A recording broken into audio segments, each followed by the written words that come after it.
Hello food lovers, welcome to our channel. నేను మీ రాణి Erramsetti. Friends, ఈరోజు chicken కర్రీతో మీ ముందుకు వచ్చానండి.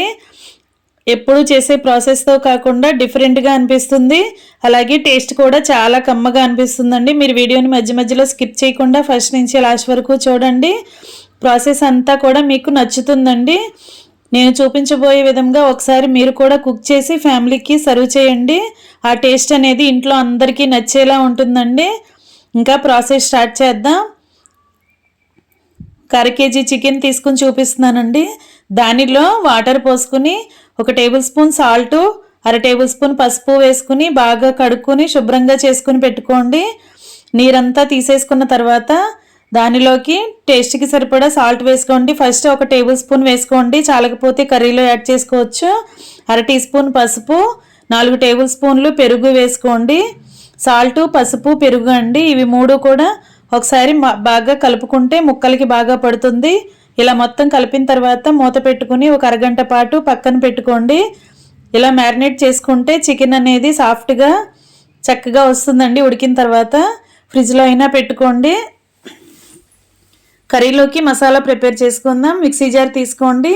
2 టేబుల్ స్పూన్లు అల్లం ముక్కలు, 2 టేబుల్ స్పూన్లు వెల్లుల్లి ముక్కలు వేసుకోండి. 1 టేబుల్ స్పూన్ ధనియాలు వేసుకోండి. ఒక 10 లవంగాలు వేసుకోండి. 2-3 ముక్కలు దాల్చిన చెక్క ముక్కలు వేసుకోండి. 2 అంగుళాల ముక్కలు 2 వేసుకోండి. అలాగే 1/2 టేబుల్ స్పూన్ జీలకర్ర వేసుకోండి. 1/2 టేబుల్ స్పూన్ సోపు వేసుకోండి. సోంపుతో టేస్ట్ అనేది కర్రీకి చాలా బాగుంటుందండి. అంతేకాకుండా నేను చూపించబోయే నువ్వులు కూడా వేసుకోండి. ఖచ్చితంగా స్కిప్ చేయకుండా వేయండి. 2 టేబుల్ స్పూన్లు తెల్ల నువ్వులు, 2 టేబుల్ స్పూన్లు జీడిపప్పులు వేసుకోండి. జీడిపప్పులు 10-12 వేసుకోండి. ఇవన్నీ కూడా బాగా మెత్తగా గ్రైండ్ చేసుకుని తీసుకొద్దాం.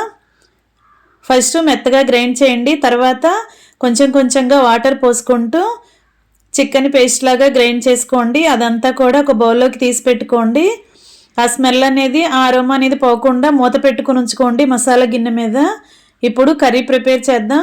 కుకింగ్ స్టార్ట్ చేద్దాం. స్టవ్ వెలిగించుకొని కర్రీకి సరిపడా పాత్ర పెట్టుకోండి. 4 గరిటెలు ఆయిల్ పోసుకోండి. ఆయిల్ బాగా కాగిన తర్వాత సన్నగా కట్ చేసుకున్న ఆనియన్స్ అండి, 2 పెద్ద పెద్ద ఆనియన్స్ని సన్నగా కట్ చేసుకుని ఆ ముక్కలన్నీ వేసుకోండి. 2 లవంగాలు, 1 దాల్చిన చెక్క ముక్క వేసుకుని కడిగి పెట్టుకున్న కరివేపాకు కూడా ఆయిల్లో వేసుకుని అవి చిటపట్లాడే లోపే మనం ఆనియన్స్ని వేసేసుకోవాలండి. లేదంటే లవంగాలు, దాల్చిన చెక్క చేతుల మీదకి ఎగురి పడుతూ ఉంటాయి. అందుకే ఆయిల్ కాగిన వెంటనే కూడా దాల్చిన చెక్క, లవంగాలు వేసుకుని 1 కప్పు ఆనియన్స్ కూడా అలా వేసుకుని 2 పచ్చిమిర్చి కూడా సన్నగా ముక్కలుగా కట్ చేసుకుని వేసుకుని ఆనియన్స్ మగ్గటానికి మాత్రం 1 1/2 టేబుల్ స్పూన్ సాల్ట్ వేసుకోండి. ఆల్రెడీ మనం చికెన్ మ్యారినేట్ చేసినప్పుడు వేసాం కదా, ఇప్పుడు ఆనియన్స్కి మాత్రమే వేసుకోండి. అలా మూత పెట్టుకుని 2 నిమిషాలు ఉడికించుకున్నట్లయితే చక్కగా మగ్గుతాయండి ఆనియన్స్ అనేవి. ఇలా బాగా మగ్గించుకోండి. స్టవ్ మాత్రం ఫ్లేమ్ తగ్గించుకుని ఫ్రై చేసుకోండి. లేదంటే ఒకేసారి హై ఫ్లేమ్ పెట్టామంటే ఆనియన్స్ అన్నీ కూడా మాడిపోయినట్లయితే కర్రీ అంతా కూడా చేదు చేస్తుందండి, టేస్ట్ మొత్తం పోతుంది. ఇలా 2 నిమిషాలు మూత పెట్టుకుని ఉంచుకోండి.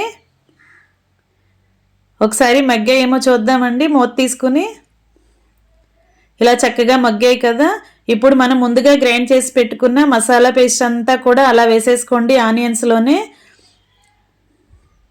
ఈ మసాలా అంతా ఆయిల్లో బాగా ఫ్రై అయితే పచ్చివాసన అంతా పోతుందండి.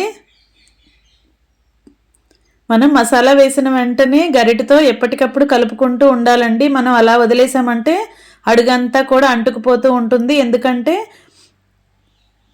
జీడిపప్పు పలుకుల్ని పేస్ట్ చేసి వేసాం కదా, ఆ గ్రేవీ అంతా కూడా అలా కళాయికి అంటుకుంటూ ఉంటుంది.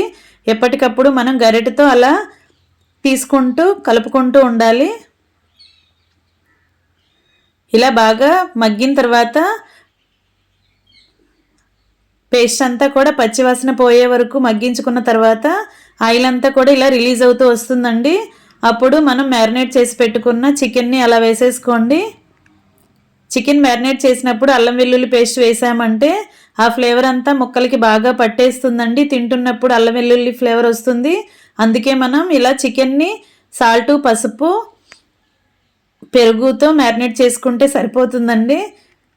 మనం మసాలా పేస్ట్ని గ్రైండ్ చేసుకున్నప్పుడు అల్లం వెల్లుల్లి గ్రైండ్ చేసుకుంటాం కదా, అలా ఆనియన్స్లో ఆ పేస్ట్ అంతా వేసుకుంటే పచ్చివాసన అంతా పోయి కర్రీకి టేస్ట్ అనేది చాలా బాగా వస్తుంది. మీరు ఈ ప్రాసెస్తో ఒకసారి కుక్ చేసి ట్రై చేసి చూడండి, మీ అందరికీ కూడా నచ్చుతుందండి ఈ టేస్ట్ అనేది.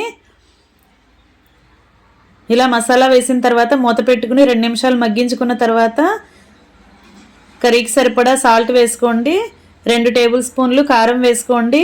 ఉప్పు కారం మాత్రం మీ ఘాటుకి తగ్గట్టుగా అడ్జస్ట్ చేసుకుని వేసుకోండి. ఇప్పుడు ముక్కలు ములిగే వరకు వాటర్ పోసుకోండి. ఇప్పుడు ఈ వాటర్తో కర్రీ మొత్తాన్ని ఒకసారి బాగా కలిపేసుకోండి. ఇలా బాగా కలుపుకున్నట్లయితే మనం వేసిన మసాలా అంతా కూడా కర్రీకి బాగా కలుస్తుందండి, అంటుకుపోకుండా ఉంటుంది, కళాయికి అంటుకుపోకుండా కర్రీలో కలిసిపోతుంది. ఇలా మగ్గించుకుని ఇలా ఫ్లేమ్ని కొంచెం పెంచుకొని ఉడికించుకోండి. ఇలా మధ్య మధ్యలో మూత తీసుకుంటూ గరిటతో ఎప్పటికప్పుడు కలుపుకుంటూ ఉండండి. ఇప్పుడు కడిగి పెట్టుకున్న కొత్తిమీర అలాగే కడిగి పెట్టుకున్న పుదీనా కూడా అలా వేసేసుకోండి. కొత్తిమీర పుదీనా అనేది ఫ్లేవర్ చాలా బాగుంటుందండి కర్రీకి. 1 టీ స్పూన్ కసూరి మేతి వేసుకోండి. ఈ కసూరి మేతి కూడా కర్రీకి టేస్ట్ని ఇస్తుంది.